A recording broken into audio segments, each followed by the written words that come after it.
Bem-vindo ao programa Hora do Estudo Bíblico, com o doutor e professor Lehmann Strauss.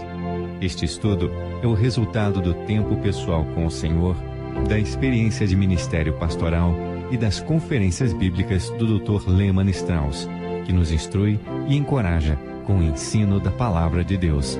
Agora com você, Hora do Estudo Bíblico, na apresentação de Aurélio Campos.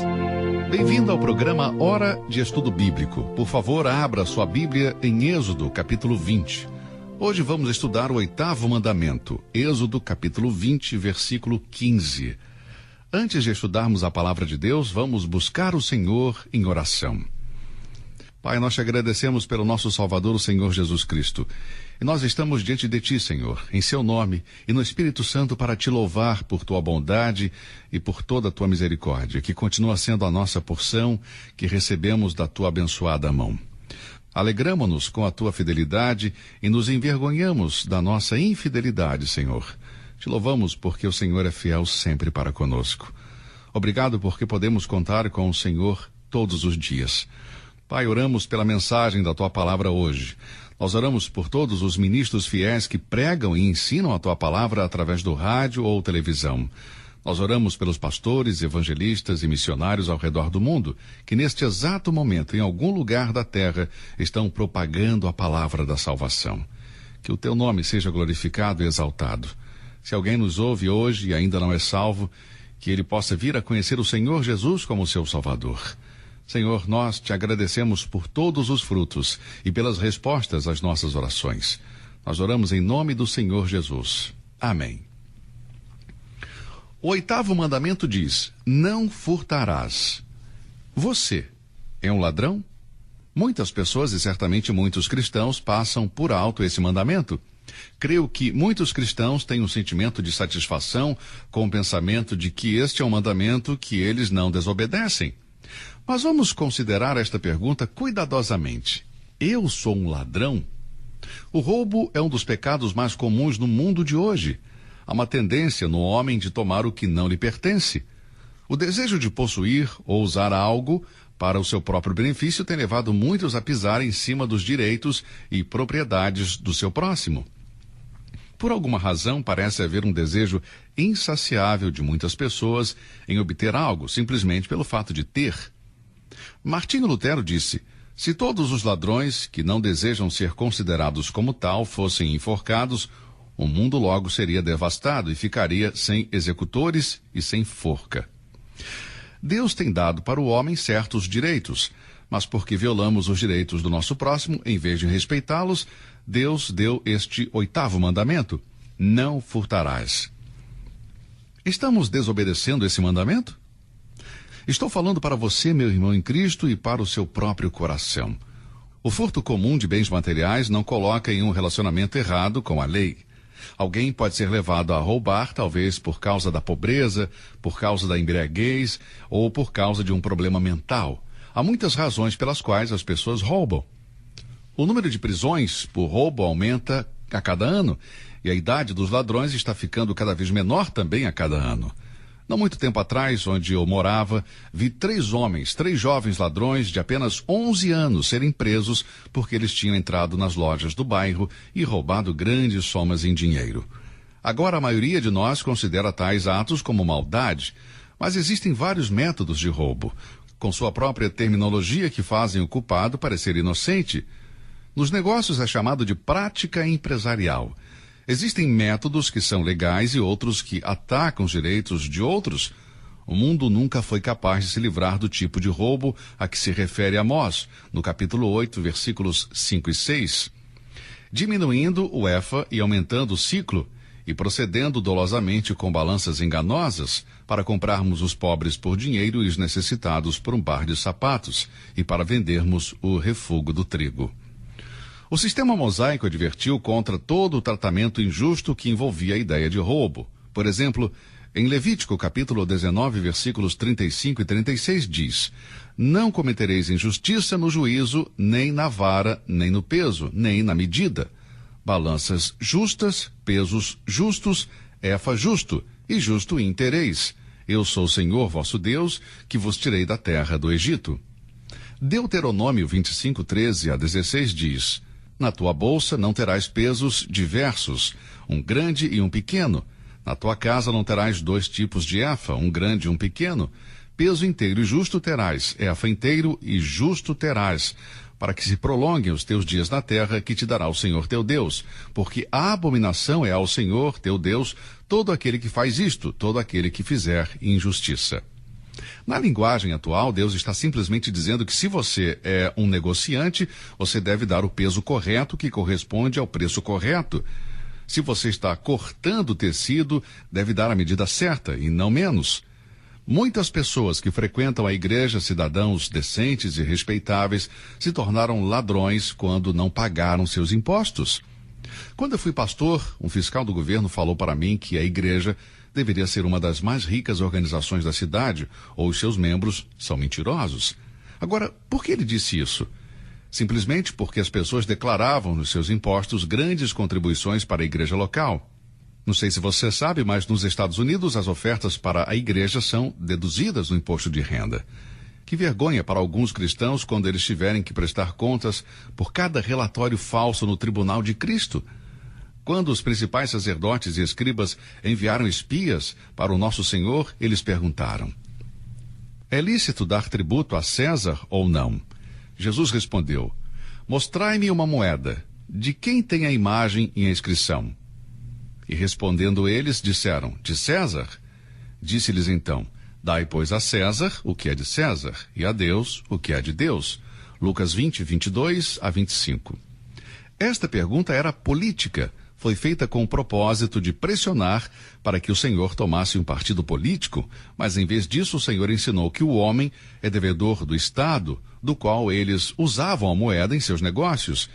Este princípio aplica-se a todos os homens, em todo lugar. Se não damos o relatório exato de nossas posses, somos culpados do pecado de roubo. Creio que nós, como cristãos, devemos ser cuidadosos em nossos negócios em relação ao próximo, especialmente com o nosso governo, e pagar também os nossos impostos. Agora, eu não gosto de pagar impostos. Eu sei que você também não gosta, como acontece na maioria das pessoas, mas eu pago os meus impostos e faço isso dentro do prazo determinado. Eu não aprovo o aumento de impostos, mas eu tenho que pagá-lo como filho de Deus. E se eu falsifico os registros, então eu estou roubando. Muitas pessoas usam truques para evitar os impostos sobre determinados bens. Isso, meu amigo, é roubar. O apóstolo Paulo diz em Romanos 13, 7, portanto, dai a cada um o que deveis, a quem tributo, tributo, a quem imposto, imposto, a quem temor, temor, a quem honra, honra. Funcionários da alfândega dizem que as pessoas que vêm do estrangeiro camuflam as mercadorias para evitar o pagamento de impostos. Se sabemos que há um imposto a pagar sobre determinados bens, então nós devemos pagar. Nós não devemos tentar falsificar os registros. Às vezes somos tentados a evitar de pagá-los. A primeira vez que viajei para fora do país, lembro-me que me senti mal quando funcionários aduaneiros examinaram todos os meus pertences. Eles abriram a minha mala e verificaram tudo que eu tinha. Como cristãos, deveremos ser os primeiros a pagar impostos. Então, por que não gostamos de ser examinados? Se eu não estou fazendo nada de errado, então eu não tenho nada com o que me preocupar. Devemos ser sempre corretos. Também roubamos quando usamos os direitos de outros para o nosso próprio benefício. Muitos anos atrás, eu era empregado de uma empresa que dava um cartão de desconto para todos os funcionários. Este cartão dava 10% de desconto do valor da compra. Era doloroso ver cristãos gastando grandes somas de dinheiro com joias, móveis e outras comodidades, e apresentando o cartão de desconto de um amigo para se beneficiar. Este ato era falso e enganoso, porque usurpava o nome da pessoa que era o verdadeiro dono do privilégio. Portanto, amigo, não é correto fazer essas coisas, e Deus não quer que nos comportemos dessa maneira. Uma ilustração da Bíblia expõe esse tipo de coisa. Um dos personagens mais marcantes do Antigo Testamento é Jacó. Certo dia, o irmão de Jacó, Esaú, voltou do campo cansado e com fome. Jacó estava preparando comida para a família, quando o cheiro da comida atraiu Esaú. Ele disse para Jacó: deixa-me, peço-te, comer desse guisado vermelho porque estou cansado. E Jacó disse: vende-me hoje a tua primogenitura. Isto está em Gênesis 25, 29 a 31. Esaú estava desfalecido de fome e vendeu seu direito de primogenitura para seu irmão por um prato de comida. Quando a Bíblia se refere a Esaú e a essa transação, ela diz que Esaú vendeu seu direito de primogenitura. Hebreus 12:16. Agora, não estamos desculpando Esaú por sua parte no acordo, porque, sinceramente, as ações de Esaú não eram boas. Ele não valorizava os direitos dados por Deus e isso significava desprezar o doador desses direitos. Mas é estranho que Jacó nunca foi visto como aquele que comprou a primogenitura de seu irmão Esaú, apesar do fato das Escrituras dizerem que Esaú vendeu, mas Jacó é sempre visto como a pessoa que roubou o direito de primogenitura. Da mesma forma, Jacó recebeu a bênção de seu velho pai, que estava destinada a Esaú. Como é triste ver este velho patriarca e líder de Israel culpado do pecado de roubo. Mais triste é o fato de que nós cristãos, depois de 2000 anos de pregação do Evangelho e ensino da Bíblia, muitas vezes usamos os métodos de Jacó. Não somos menos culpados de violar este mandamento quando roubamos a reputação de outra pessoa. É algo comum entre muitos cristãos e geralmente isso tem origem em um espírito ciumento. Alguns cristãos não são bem-sucedidos em ajudar a si mesmos e são rápidos em prejudicar os outros. Este tipo de roubo é certamente mau e prejudicial. Isso sempre foi um mistério para mim, porque tão poucos cristãos, sinceramente, se alegram com o sucesso do outro. Amado, precisamos ter muito cuidado em nosso falar, em nossas atitudes e ações, para não manchar o caráter, a reputação e a capacidade dos outros. Algumas vezes, apenas um olhar de desprezo, quando mencionamos o nome de algum cristão, tem causado outras pessoas questionarem a pessoa que foi citada. Querido irmão, estas coisas não devem acontecer entre nós. Precisamos também responder à acusação de roubar o tempo. Creio que muitos de nós somos culpados disso. O homem crê ser o dono do seu próprio tempo e, portanto, é livre para usá-lo como quiser, mas isso não é verdade. Todos nós vivemos um tempo emprestado e no tempo de Deus daremos o nosso último suspiro e passaremos para uma vida onde o tempo não conta. O salmista disse no Salmo 89, versículos 47 e 48, lembra-te de como é passageira a minha vida. Terás criado em vão todos os homens? Que homem pode viver e não ver a morte, ou livrar-se do poder da sepultura? Jó 7:1 diz, não é pesado o labor do homem na terra? Seus dias não são como os de um assalariado? Não vamos ser ladrões do tempo. Algumas vezes escutamos a expressão matar o tempo. Bem, matar o tempo significa entregar-se às coisas sem importância. Se eu tivesse que viver assim, eu já teria morrido. Eu sei que se eu morrer hoje, eu vou estar com o Senhor e eu prefiro morrer hoje do que ficar de braços cruzados, sem fazer nada, somente para matar o tempo.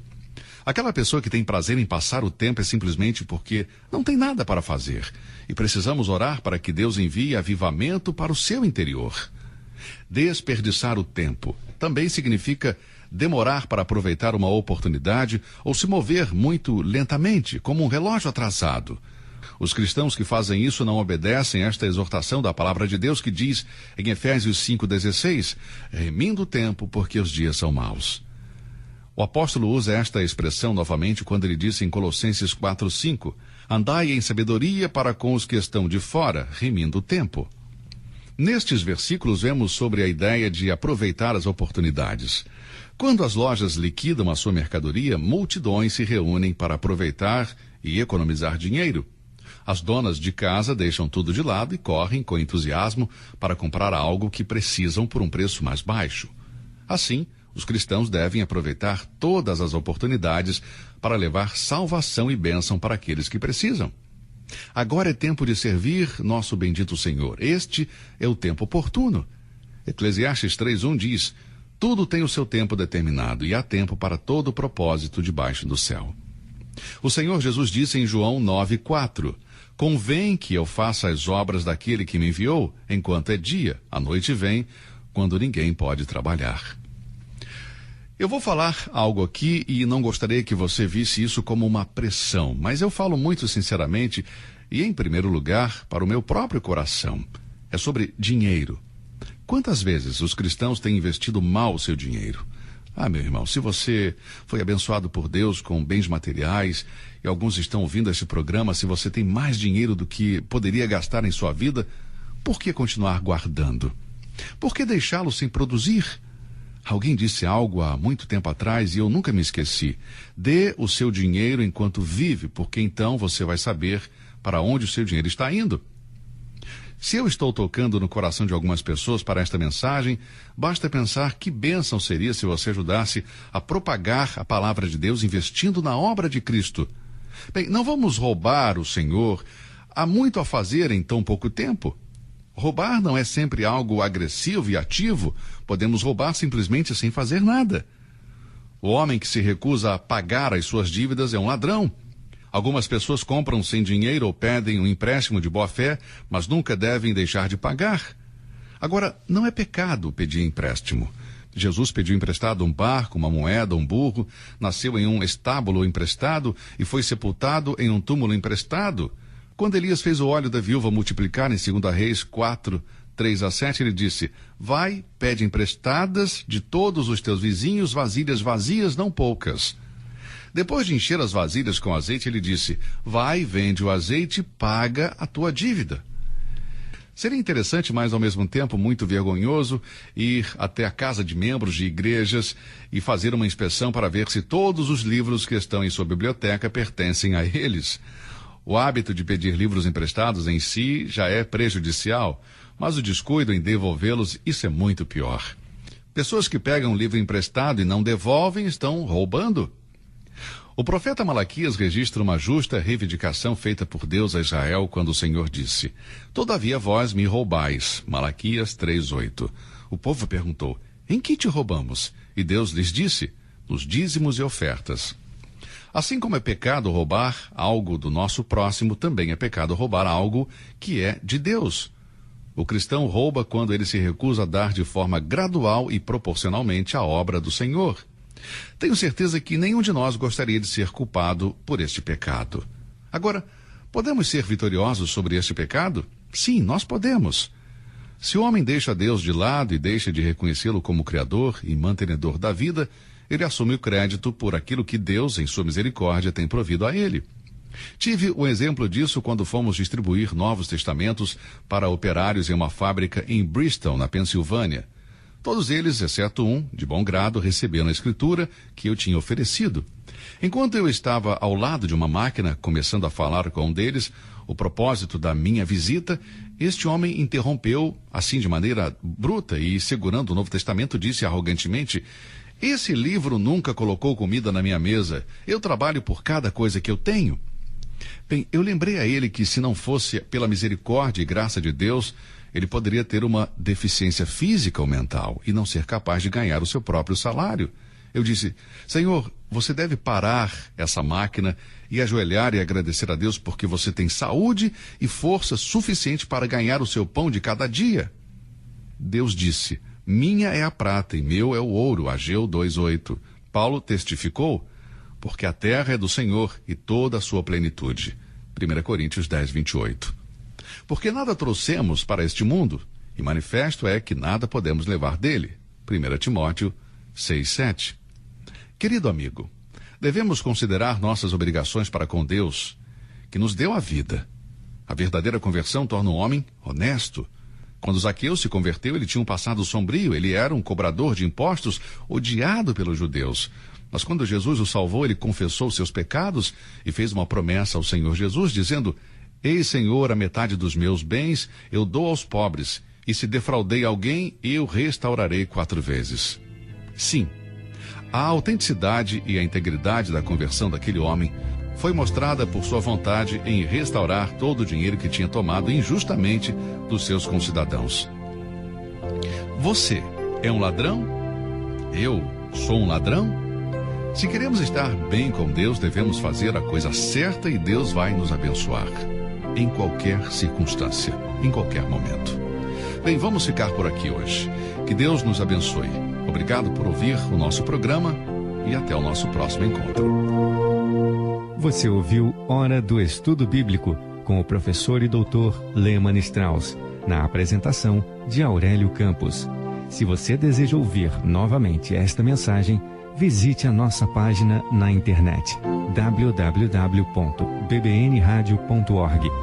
Fica o convite para você nos acompanhar amanhã, neste mesmo horário, aqui na BBN.